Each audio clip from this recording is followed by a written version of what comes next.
Hello students, ये आपका part 8 video है। चैप्टर का पार्ट 8 वीडियो में एक्सरसाइज 26.1 पे है और क्वेश्चन नंबर है 35। कह रहा है कि सिद्ध करे कि किसी षटफलक के विकर्णों के वर्गों का योगफल उसके भुजाओं के वर्गों के योगफल के बराबर होता है। चलिए, षटफलक का मतलब समझना 6 फलकों वाली एक आकृति यानी कि घनाभ, ठीक है। एक्स अक्ष यहाँ वाई अक्ष हो जाएगा और इस पे मैं जेड अक्ष ले लेता हूं, ठीक है। यहाँ पे दर्शा देते हैं आपको कि यह आपका एक्स अक्ष है, यह वाई अक्ष है और यह आपका जेड अक्ष है। चलिए मैं एक षटफलक का पहले निर्माण कर लेता हूं, यानी पैरेललोपाइड इस यहाँ पे एक बना लेता हूं, ठीक है। चलिए, तो यह आपका एक पैरेललोपाइड यानी कि घनाभ मैंने बना लिया, षटफलक बना लिया, ठीक है। ये आपका षटफलक तैयार हो गया। चलिए इसका नाम कुछ दे दिया जाए ना, इसका नाम दे देंगे तो अच्छा रहेगा ना। इसका नाम देते हैं, यहाँ ओ, यहाँ ए, बी, सी, डी, ई, एफ और यहाँ पर जी देते हैं। यहाँ पे मान लेते हैं कि मान ओ, ए, बी, सी, डी, ई, एफ, जी एक षटफलक है, एक षटफलक है, षटफलक है। यह आपका एक षटफलक दिया हुआ है, ये हम लोग यहाँ पर मान लेते हैं। यह आपका क्या है, एक षटफलक है, ठीक है। तो सिद्ध करना है, तो सिद्ध करना है, तो सिद्ध करना है, क्या सिद्ध करना है? तो हमें सिद्ध करना है कि इसके विकर्णों के वर्गों का योगफल, विकर्ण कौन से होंगे? तो ओई हो जाएगा, बीजी हो जाएगा, एडी हो जाएगा और ये सीएफ हो जाएगा। 4 विकर्ण होंगे, तो इनके विकर्णों का वर्गों का योगफल। तो मैं यहाँ पे लिख सकता हूं ओ ई का स्क्वायर, या वेक्टर पढ़ रहे तो हम लोग लिख सकते हैं कि वेक्टर ओई के मैग्नीट्यूड का स्क्वायर। बात एक ही होगा, आप अगर ओई का स्क्वायर लिखते हैं तब भी एक ही बात है, या उसके मैग्नीट्यूड का स्क्वायर लिखते हैं वेक्टर रूप में देकर तो भी एक ही बात है, ठीक है। प्लस में दूसरा हो जाएगा बीजी के मैग्नीट्यूड का स्क्वायर, वेक्टर बीजी के मैग्नीट्यूड का स्क्वायर लिखिए, या सिंपली आप बीजी का स्क्वायर भी लिख सकते थे। प्लस अगला हो जाएगा आपका ए डी के मैग्नीट्यूड का स्क्वायर, और प्लस में आपका अगला हो जाएगा सी एफ लिख लीजिए, या एफ सी भी लिख सकते हैं, एफ सी के मैग्नीट्यूड का स्क्वायर, है ना। तो देख रहे हैं ना, ये चारों विकर्ण हो गए। तो विकर्णों के वर्गों का योगफल उनके भुजाओं के वर्गों के योगफल के बराबर होता है। इसमें भुजाएं कितने होंगे, किनारे कितने होंगे? टोटल 12 किनारे होते हैं। तो सबको लिखेंगे ओ ए के मैग्नीट्यूड का स्क्वायर प्लस में ए बी के मैग्नीट्यूड का स्क्वायर प्लस में बी सी के मैग्नीट्यूड का स्क्वायर प्लस में बीसी हो गया ओ सी के मैग्नीट्यूड का स्क्वायर। देख लीजिए, पहले नीचे वाले चारों ले लिए, इसका भी स्क्वायर करो, इसका भी स्क्वायर करो, ओ ए बी, बी सी और ओ सी, ये चारों हो गए नीचे वाले। ये चारों अब स्तंभ वाले लेते हैं, कौन कौन से हो जाएंगे? प्लस में बीई के मैग्नीट्यूड का स्क्वायर, बीई के मैग्नीट्यूड का स्क्वायर आपका, फिर सी डी के मैग्नीट्यूड का स्क्वायर, फिर आपका ए एफ के मैग्नीट्यूड का स्क्वायर, फिर प्लस में आपका हो जाएगा ओ जी के मैग्नीट्यूड का स्क्वायर। अब ये ऊपर चारों ले लेते हैं, प्लस में आप इसको लो ईडी के मैग्नीट्यूड का स्क्वायर प्लस में एफ ई के मैग्नीट्यूड का स्क्वायर प्लस में जी एफ के मैग्नीट्यूड का स्क्वायर, वेक्टर जी एफ के मैग्नीट्यूड का स्क्वायर प्लस में आपका हो जाएगा G D, vector G D के मैग्नीट्यूड का स्क्वायर। तो ये हमें प्रूव करना है कि षटफलक के विकर्णों के वर्गों का योगफल जो होगा इनके भुजाओं के वर्गों के योगफल के बराबर होगा। ये हमें प्रूव करके दिखाना है। चलिए, तो इसका प्रमाण देखते हैं। बहुत ही सिंपल सा क्वेश्चन है, चलिए इसका प्रमाण देखिए। चलिए, तो हम लोग सबसे पहले विकर्णों की बात कर लेते हैं। अगर मैं बात करूं वेक्टर ओई की, वेक्टर ओई के बारे में बात करें, वेक्टर ओई की बात करें, यहाँ पर वेक्टर ओई, तो हम लोग देख रहे हैं यह वेक्टर ओई जो होगा, वेक्टर ओई वेक्टर ओ बी और प्लस बीई के योग के बराबर होगा। वेक्टर ओ बी प्लस में वेक्टर बीई के सम के बराबर होगा, यही ना होगा जी। चलिए अब यहाँ पे मैं कह सकता हूं कि वेक्टर ओई इक्वल टू ओबी वेक्टर जो होगा, वेक्टर ओबी जो होगा वेक्टर ओए प्लस ए बी के सम के बराबर होगा। वेक्टर ओए प्लस में वेक्टर ए बी के सम के बराबर होगा, और ये आपका बी ऐसे ही रह जाएगा, वेक्टर बी आपका ऐसे ही रह जाएगा।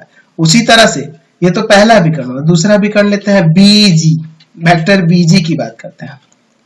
वेक्टर बीजी कहाँ है, बीजी बी और ये रहा जी। वेक्टर बीजी की बात करेंगे, यह वाले सदिश की बात करेंगे, तो यह किसके किसके योग के बराबर होगा, तो यह हो जाएगा आपके वेक्टर बीओ और ओजी के सम के बराबर। बीजी की बात करेंगे तो बीओ और ओजी के सम के बराबर। तो बीओ की बात करेंगे तो बीओ हम लोग vector BC plus vector CO ले सकते हैं।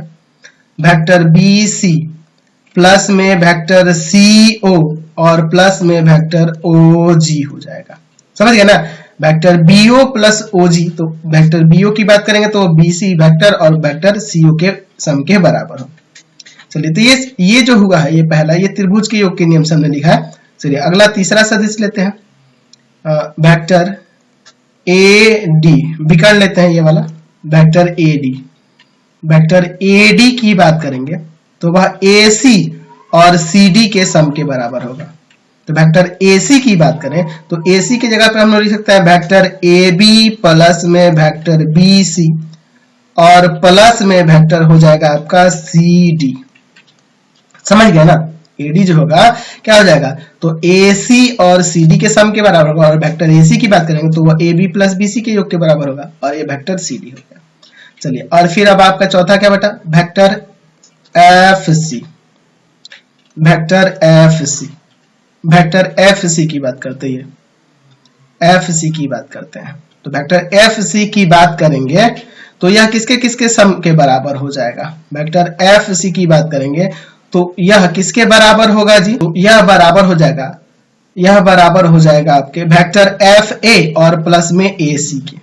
तो अब ए सी की बात करें तो A C A B plus B C के बराबर हो जाएगा। तो यहाँ पे हो जाएगा वेक्टर एफ ए और प्लस में वेक्टर ए सी की जगह पे मैं लिख दूंगा वेक्टर ए बी प्लस में वेक्टर बी सी। चलिए अब हम लोग क्या करते हैं, मैंने चारों विकर्ण दर्शा दिए, अब मैं LHS लेता हूं और वहां पे इन विकर्णों का मान रखूंगा, ठीक है। चलिए तो हम लोग यहाँ पे लेते हैं LHS। LHS में क्या था आपका, वेक्टर OE के मैग्नीट्यूड का स्क्वायर प्लस में वेक्टर BG के मैग्नीट्यूड का स्क्वायर, वेक्टर AD के मैग्नीट्यूड का स्क्वायर और प्लस में वेक्टर FC के मैग्नीट्यूड का स्क्वायर, यही ना होगा जी। चलिए अब इसके बाद देखिए मैं क्या करता हूं, इन सब के मान यहां से रख देता हूं। चलिए तो एक एक करके सभी के मान रखता हूं। मैं वेक्टर OE के बारे में यहां बात करूं तो OE की जगह पे मैं ये रख देता हूं, वेक्टर OA प्लस में वेक्टर AB प्लस में वेक्टर BE के मैग्नीट्यूड का स्क्वायर। BG की बात करें तो ये हो जाएगा vector BC plus vector CO plus vector OG के मैग्नीट्यूड का स्क्वायर प्लस में AD की बात करें, AD वेक्टर के मैग्नीट्यूड के स्क्वायर की बात करें यहाँ पे तो AD वेक्टर यहाँ पे ये है, क्या हो जाएगा आपका AB प्लस में BC प्लस में वेक्टर CD के मैग्नीट्यूड का स्क्वायर। अच्छा और FC की बात करें, वेक्टर FC की तो ये रखेंगे ना, वेक्टर FA प्लस में वेक्टर AB प्लस में वेक्टर BC के मैग्नीट्यूड का स्क्वायर, ठीक है। चलिए अब इसके बाद देखिए हम लोग जानते हैं कि अगर मान लीजिए वेक्टर A हो और डॉट वेक्टर A हो तो दो समान सदिशों का डॉट प्रोडक्ट क्या होता है, उनके मैग्नीट्यूड के स्क्वायर के बराबर होता है। तो अगर इस रूप में हो तो उसे ऐसे भी तो लिख सकते हैं। चलिए तो हर एक को ऐसे ही बांटते हैं, यहाँ हो जाएगा वेक्टर OA प्लस में वेक्टर AB प्लस में vector BE dot vector OA plus में वेक्टर AB प्लस में वेक्टर BE, है ना, फिर प्लस है प्लस। अब इन दो इसके लिए क्या हो जाएगा वेक्टर BC प्लस में वेक्टर CO और प्लस में vector OG dot vector BC plus में वेक्टर CO प्लस में वेक्टर OG, इन दोनों का डॉट प्रोडक्ट क्या होगा, इसके मैग्नीट्यूड के स्क्वायर के बराबर होगा ना जी। चलिए अब इसके बाद बात करते हैं अगला, इसको तो लिखेंगे वेक्टर AB प्लस में वेक्टर BC प्लस में वेक्टर CD और डॉट वेक्टर AB प्लस में वेक्टर BC प्लस में वेक्टर CD, ठीक है। फिर प्लस अगर बात करें इसके तो यहां पे हो जाएगा वेक्टर FA प्लस में वेक्टर AB प्लस में वेक्टर BC और डॉट वेक्टर FA प्लस में वेक्टर AB और प्लस में वेक्टर BC, यही ना हो जाएगा जी। चलिए अब आगे इसे सॉल्व करते हैं। तो हम लोग मल्टीप्लाई करना तो सीख चुके हैं, डॉट प्रोडक्ट निकालना इसका, दो बार इंटू करेंगे तो क्या आएगा, मैं डायरेक्ट लिखता हूं वेक्टर OA के मैग्नीट्यूड का स्क्वायर प्लस में वेक्टर AB के मैग्नीट्यूड का स्क्वायर प्लस में वेक्टर BE के मैग्नीट्यूड का स्क्वायर, यही ना हो जाएगा। चलिए अब प्लस में 2 into vector OA dot vector AB plus 2 into vector AB dot vector BE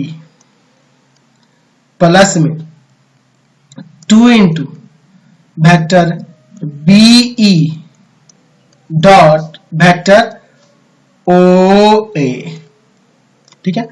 plus अब दूसरे वाले के लिए चलते हैं, BC के मैग्नीट्यूड वेक्टर BC के मैग्नीट्यूड का स्क्वायर प्लस वेक्टर CO के मैग्नीट्यूड का स्क्वायर प्लस वेक्टर OG के मैग्नीट्यूड का स्क्वायर और प्लस में 2 into vector BC dot vector CO plus 2 into vector CO dot vector OG plus 2 into vector OG dot vector BC, ठीक है।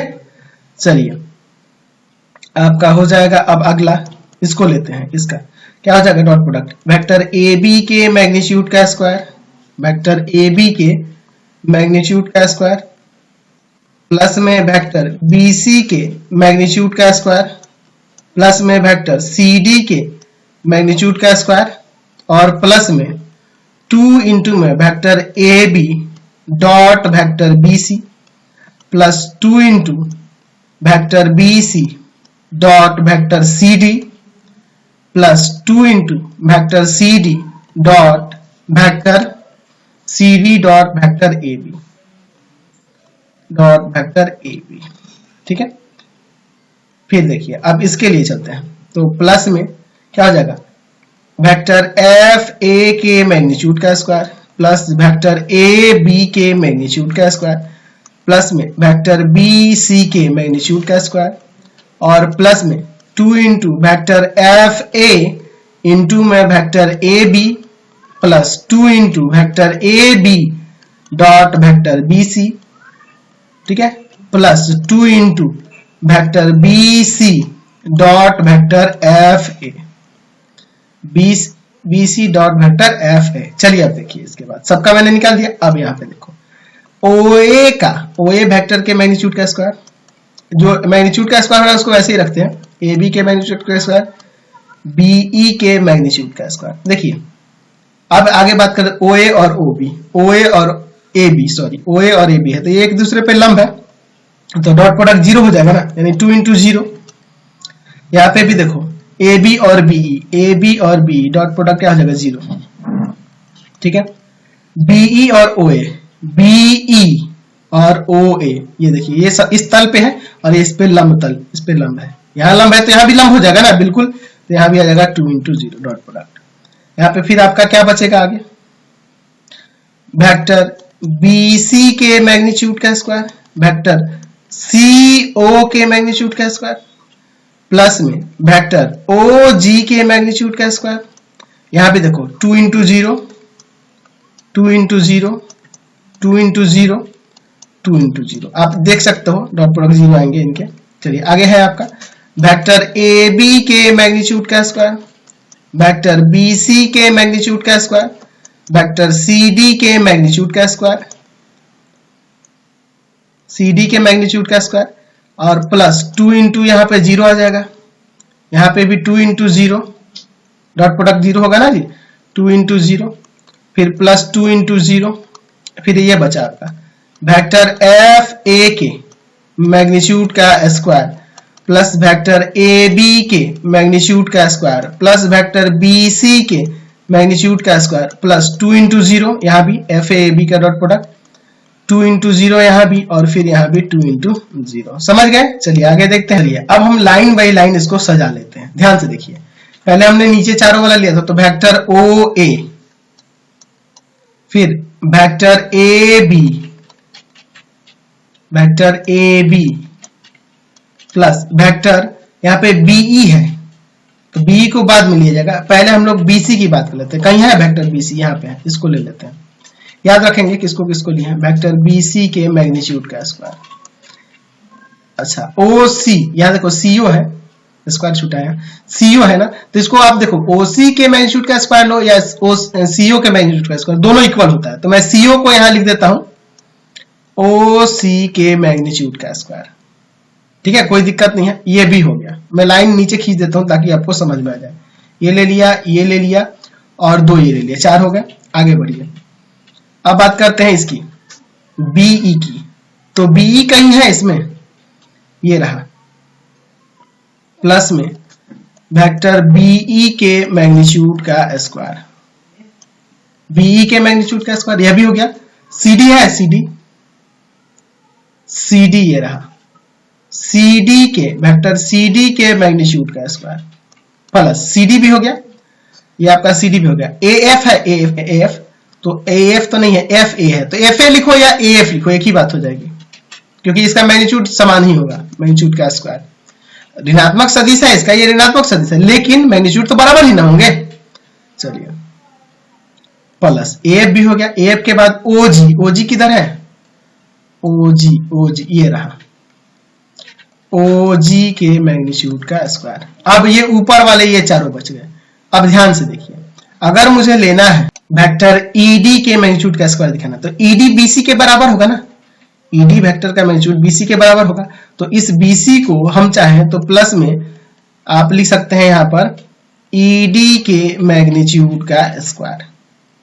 चलिए अब इसके बाद मुझे मान लो ईडी के बाद ये लेना है जीडी, तो जीडी ओसी के बराबर होगा, तो ओसी कहीं है देखो, तो ओसी या सीओ कहीं पे है, देखिए यहाँ पे देखिए कहाँ गया, कहाँ गया, ओसी, ओसी, ओसी तो नहीं है, ए बी होगा तो भी चलेगा, ओ बी, देखिए आपको पता है कि A B, O C, F E और ये जी डी, ये सब आपस में बराबर होंगे, तो अगर ए बी है तो भी चलेगा, तो इस ए बी को हम लोग इस जी डी के बराबर लिख सकते हैं, जी डी के मैग्नीट्यूड का स्क्वायर प्लस, अब एफ ई लेना है, एफ ई लेना है तो और ए बी हो तो चलेगा, ए बी ये रहा, तो एफ ई ले लेते हैं, एफ ई के मैग्नीट्यूड का स्क्वायर। अब यहाँ पे बीसी बच गया, तो बीसी आपके इसके बराबर होगा ना जी, जी एफ के होगा ना। चलिए तो जी एफ के मैग्नीट्यूड का स्क्वायर, तो हमने यहाँ साबित करके दिखा दिया, देख लो ये सारी भुजाएं होंगी, 12 टोटल है, 12 है ना जी, 5 4 9 3 12, 12 बज रहे हैं, तो हमने दिखा दिया कि जो षटफलक होता है, यानी कि षटफलक यानी कि एक प्रकार से घना होगा, तो इसके विकर्ण के जो वर्गों का योग होगा इसके सभी भुजाओं के वर्गों के योगफल के बराबर होता है। यही हमें साबित करना था, हमने दिखा दिया। अगला क्वेश्चन देखते हैं, क्वेश्चन नंबर 36 कह रहा है कि दिखाइए कि किसी समांतर चतुर्भुज के विकर्णों का योगफल उसके आसन्न भुजाओं के योगफल का 2 गुना होता है। चलिए हम लोग इसको प्रूव करके देखते हैं। सबसे पहले मैं यहाँ पर एक समांतर चतुर्भुज बना देता हूँ, ठीक है, बहुत ही सिंपल सा है प्रूफ। चलिए इसको देखते हैं, बहुत ही सिंपल सा है। मैं यहाँ पे एक समांतर चतुर्भुज पहले ले लेता हूं, ठीक है, यहाँ पे हम लोग एक समांतर चतुर्भुज ले लेते हैं। ये आपका एक समांतर चतुर्भुज हो गया, इसका नाम यहाँ पर कुछ दे देते हैं, ए बी सी डी। विकर्ण कौन कौन सा होगा, इसका विकर्ण AC होगा और BD होगा। ठीक है, हमें क्या दिखाना है, हमारे पास क्या दिया है, तो यहां दिया है, या हम लिख देते हैं माना ABCD एक समांतर चतुर्भुज है, समांतर चतुर्भुज है, और हमें क्या दिखाना है इसमें, तो हमें तो सिद्ध करना है कि इसके विकर्ण के वर्गों का योगफल, यानी विकर्ण कौन होगा, AC के मैग्नीट्यूड का स्क्वायर और BD के मैग्नीट्यूड का स्क्वायर। विकर्ण ही ना होंगे, AC का मैग्नीट्यूड यानी कि AC और BD यही विकर्ण होंगे, तो इनके विकर्ण के वर्गों का योगफल किसके बराबर होगा, तो आसन्न भुजाओं के योगफल का दोगुना होता है। आसन्न भुजा मैं AB और BC ले लेता हूं, तो इन आसन्न भुजाओं के योगफल का दोगुना होगा। वर्गों का योगफल, यहां तो गड़बड़ दिया, आसन्न भुजाओं के वर्गों के योगफल का दोगुना होता है। ये गलत दिया, इसमें सुधार कर लेना, इंग्लिश वाले में ठीक दिया है, हिंदी में गलत दिया है, यही मैंने ध्यान नहीं दिया। चलिए, तो मैं यहां लिख दूंगा 2 टाइम्स होगा AB के मैग्नीट्यूड के स्क्वायर प्लस में BC के मैग्नीट्यूड के स्क्वायर का।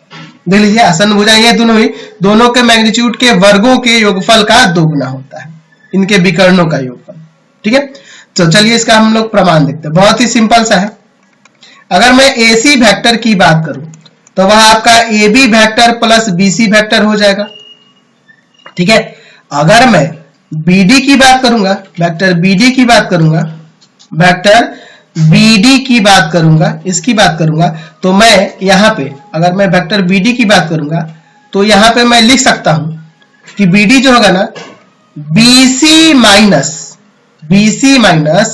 DC वेक्टर के बराबर होगा। आप कहोगे कि सर ये कैसे हुआ, तो आपको पता है कि अगर मैं वेक्टर BD प्लस में यहाँ वेक्टर DC ले लूं तो वह वेक्टर BC के बराबर हो जाएगा। त्रिभुज के योग के नियम से BD प्लस DC किसके बराबर होगा, BC के बराबर हो जाएगा। तो ये प्लस वाला उधर जाके माइनस का हो गया। चलिए, वेक्टर BD बराबर में वेक्टर BC माइनस मैं DC हटा दूं तो यह DC वेक्टर किसके बराबर होगा, वेक्टर AB के बराबर होगा ना जी। चलिए, तो ये दोनों मानों का हम लोग आगे यूज करने वाले हैं। चलिए, अब हम लोग इसका LHS लेते हैं। LHS में क्या है, AC के मैग्नीट्यूड का स्क्वायर प्लस में BD के मैग्नीट्यूड का स्क्वायर। ठीक है, AC का मैग्नीट्यूड क्या है, तो AC का मैग्नीट्यूड कैसे निकालेंगे, तो आपको पता है कि अगर दो समान सदिश है तो उनका डॉट प्रोडक्ट उनके मैग्नीट्यूड के स्क्वायर के बराबर होता है। इसको इस रूप में भी तो लिखा जा सकता है, यानी कि मैं इसे लिख सकता हूं vector AC dot vector AC, और BD को लिख सकता हूं वेक्टर BD के मैग्नीट्यूड का स्क्वायर लिख सकता हूं vector BD dot vector BD। चलिए, अब इन दोनों का डॉट प्रोडक्ट, यानी कि अगर मैं बात करूं वेक्टर AC के मान की, तो वो है आपका वेक्टर AB प्लस में वेक्टर BC और डॉट फिर वेक्टर AB प्लस में वेक्टर BC, और यहां BD की बात करूं तो हो जाएगा वेक्टर BC माइनस में वेक्टर AB और डॉट वेक्टर BC माइनस में वेक्टर AB। ऐसे लिख सकते हैं ना।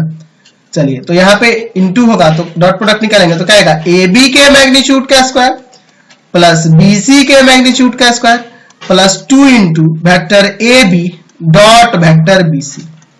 यहां भी अब देखिए BC के मैग्नीट्यूड का स्क्वायर वेक्टर BC के मैग्नीट्यूड का स्क्वायर। ठीक है, स्क्वायर छूटा है, देखो ध्यान से समझ रहे हैं ना बात को। यहाँ पे AB के मैग्नीट्यूड का स्क्वायर प्लस BC के मैग्नीट्यूड का square plus 2 into AB into dot BC। वैसे इसका क्या हो जाएगा, वेक्टर BC के मैग्नीट्यूड का स्क्वायर वेक्टर AB के मैग्नीट्यूड का स्क्वायर और माइनस में 2 इंटू वेक्टर BC है ना, और डॉट वेक्टर AB। तो देखो ना, AB डॉट BC या BC डॉट AB दोनों एक ही होगा, ये आपके कट जाएंगे, यहाँ पे ऐड हो जाएगा तो यहाँ आ जाएगा 2 वेक्टर AB के मैग्नीट्यूड का स्क्वायर, यहाँ पे 2 वेक्टर BC के मैग्नीट्यूड का स्क्वायर। 2 कॉमन कर लेंगे तो आ जाएगा यहां से वेक्टर AB के मैग्नीट्यूड का स्क्वायर और प्लस में वेक्टर BC के मैग्नीट्यूड का स्क्वायर। तो हमने दिखा दिया कि जो विकर्ण होता है समांतर चतुर्भुज का वह किसके बराबर होता है, तो उसके आसन्न भुजाओं के वर्गों के योगफल के 2 गुना के बराबर होता है। यही ना दिखाना था हमें। तो इस वीडियो को मैं यहीं पे एंड कर देता हूं। आपको हमारे 3 चैनलों को सब्सक्राइब करना होगा। पहला है path finder classes Chhapra, path finder classes Chhapra. दूसरा है आपका भारती भवन रविकांत सर, भारती भवन रविकांत सर, रविकांत सर। और तीसरा चैनल है रविकांत सर के नाम से, रविकांत सर के नाम से। तीनों चैनल को सब्सक्राइब करेंगे। इससे रिलेटेड वीडियो के लिए सीधे डिस्क्रिप्शन में जाएंगे और इससे संबंधित नोट्स के लिए गूगल पे जाके सर्च करेंगे www.ravikansir.in, ravikansir.in। इस पर जाकर आप सभी क्लासेस के नोट्स और पीडीएफ को डाउनलोड कर सकते हैं, उन्हें पढ़ सकते हैं, ऑनलाइन ऑब्जेक्टिव डाउनलोड कर सकते हैं, उन्हें पढ़ सकते हैं, ऑनलाइन टेस्ट दे सकते हैं। Thanks for watching the video.